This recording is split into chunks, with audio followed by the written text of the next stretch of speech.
जवाहर ने हथेलियां आपस में रगड़कर गर्म की और कमर में रस्सी लपेटकर चलने को तैयार हो गए।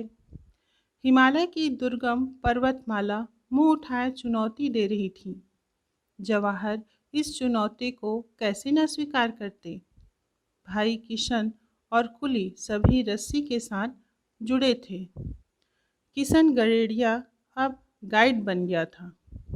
बच्चों, चूँकि सभी तरफ पूरे बर्फ़ फैली थी और बहुत ठंड थी, तो जवाहरलाल जी ने हथेलियों को आपस में रगड़ा।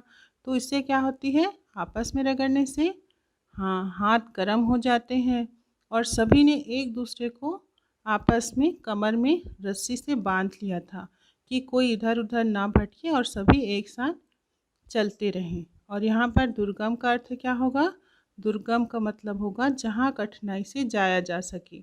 जो हिमालय की दुर्गम पर्वतमाला है, वे उन्हें चुनौती दे रही थी और इस प्रकार से जवाहरलाल उस चुनौती का सामना कर रहे थे और स्वीकार करते हैं कि उस ठंड के मौसम उस ठंडे पहाड़ी पर चढ़ना उन्होंने स्वीकार किया। और जो गडेरिया था, जो भेड़ें चराता था, अब वह उन्हें रास्ता बता रहा था और उनका गाइड बन गया था।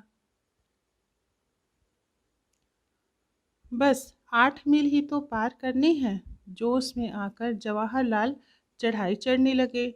यूं 8 मील की दूरी कोई बहुत नहीं होती, लेकिन इन पहाड़ी रास्तों पर 8 कदम चलना दूभर हो गया।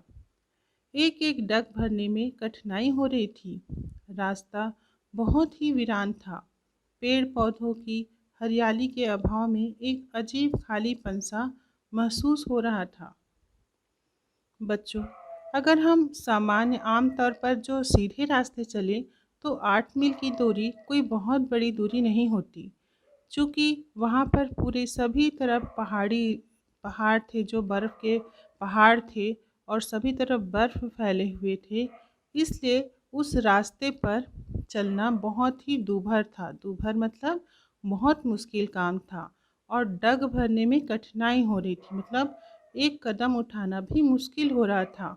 और रास्ते क्या थे? बहुत वीरान थी। वीरान मतलब सुनसान था, जहाँ पर पेड़ पौधों का नामो निशान नहीं था। बिल्कुल हरे भरे पेड़ पौधे नहीं थे और एक अजीब सा खालीपन, मतलब